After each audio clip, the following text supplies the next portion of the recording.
Good evening, Bravo Nights. Good evening, Bravo family. Welcome to a new episode of our Good Night podcast. Today we have a special guest, and I'm excited to have a conversation with Alexa.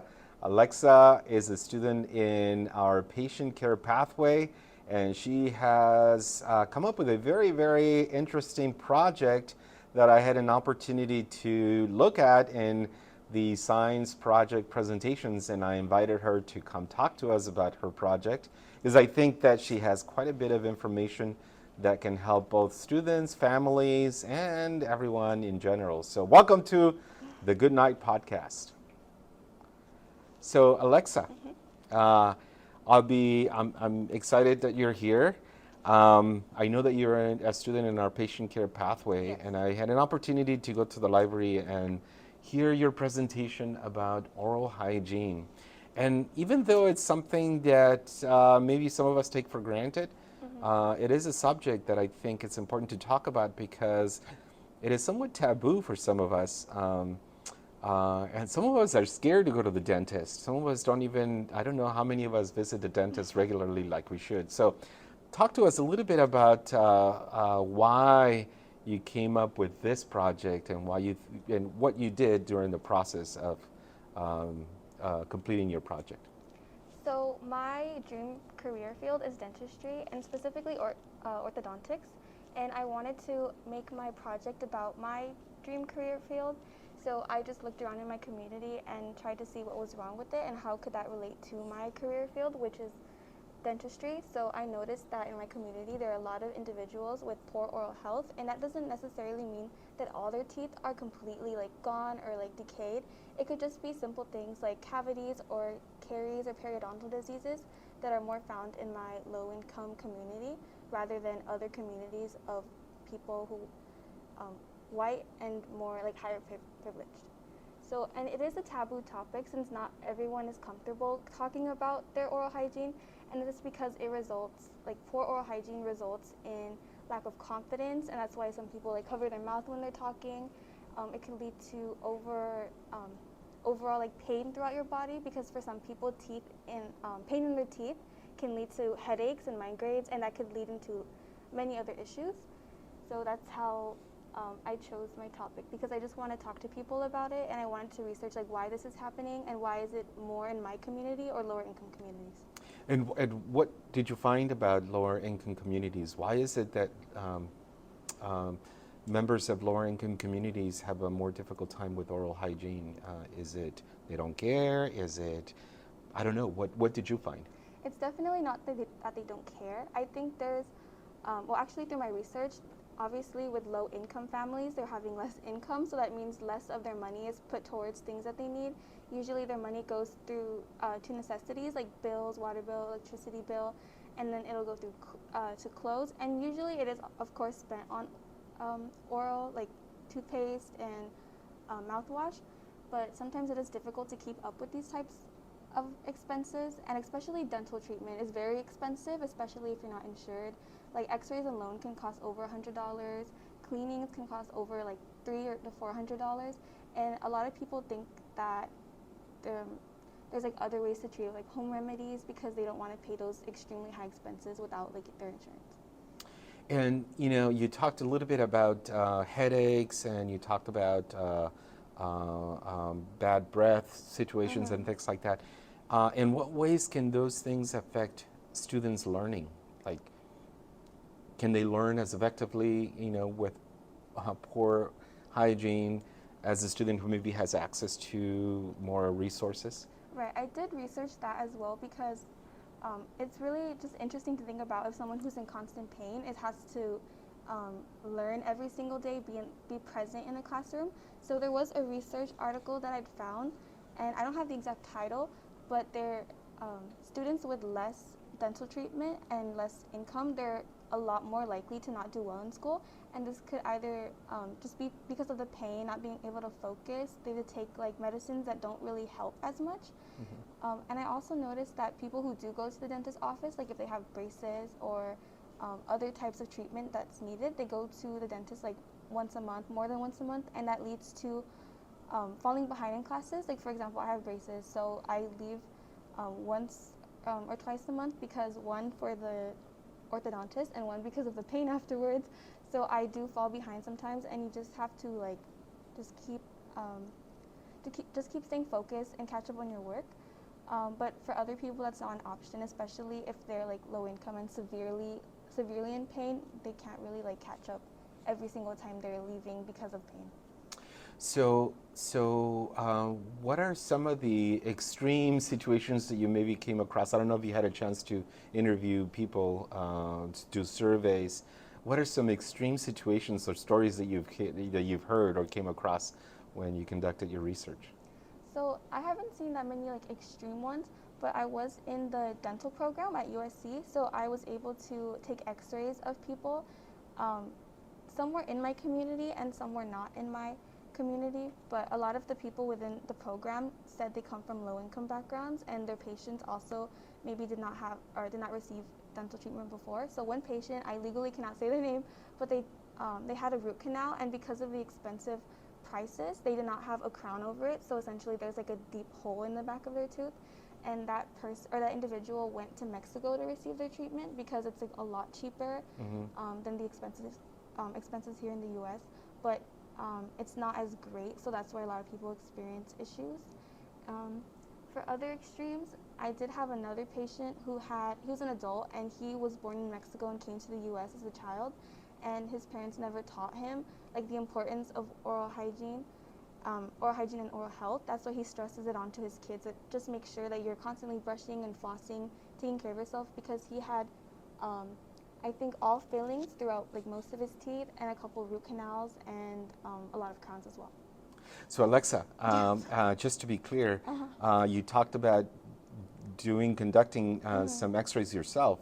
You're in the 11th grade here at Yeah. Bravo Medical Magnet, but I understand you're certified. Yes. So, what is your certification? I have a certification in dental radiology and also infection control. I took the whole semester last year I spent I think 2 to 3 days a week after school just learning about becoming a dental assistant. So I think it was 5 classes added to like my schedule. That's impressive, and that's how I know that I have the right person here talking to us about Thank you. dental hygiene. Thank you, Alexa. That also brings me to another idea or another question I had about. So, okay, so we have some families, we have some students, maybe some even adults who um, have poor hygiene and their members, they're low income. What can they do? Like someone who doesn't have the same access to resources that maybe a better off person does, what can they do to improve their hygiene? I think there's eating healthy foods is like a big way people can just prevent like sugar going into their teeth, but also a lot of low-income families can't afford really like organic foods or healthy foods. That's why I think that's why they also have um, more oral issues, because they don't have access to all these great foods. But I think setting aside like a budget for these materials like toothpaste, floss, and mouthwash is really important. Like no matter how much um, you're struggling, I think you should always at least try to prioritize yourself. Um, yeah. You know, when I was in elementary school, I remember them teaching us how to brush our teeth. And since then, things have changed quite a bit. Um, how does one appropriately brush their teeth? Is it up, down, sideways? What are some of the things that we can do nowadays to better? It could just really depend on the person, but it's usually recommended to brush in circles and make sure you floss every single tooth and mouthwash after. It could depend on the person depending on what kind of treatment you have. And as I was doing my research, I had to survey around 60 people in my school, and I asked them like, how many times do you brush your teeth? Have you had an oral health presentation in elementary school? Because I had one, and I feel like that kind of opened like a new door for me, because I never knew like about the importance of taking care of your teeth. And in my results, less than half actually saw a presentation. I think that's why the rates for cavities are so high in my community, because I think in this pie chart, the majority is people who've had over 1 cavity, and a big chunk of that is people who had over 4 cavities. So Um, I think you can also do your own research at home on how to take care of your teeth. For parents, I know that there are like flavored toothpaste that you can give to your children as they're younger so that they can develop positive thinking as they're brushing rather than tasting like strong mint when they're young. And usually it's toothpaste with no fluoride because swallowing fluoride as a little kid can lead to like nausea, vomiting, and a lot of issues.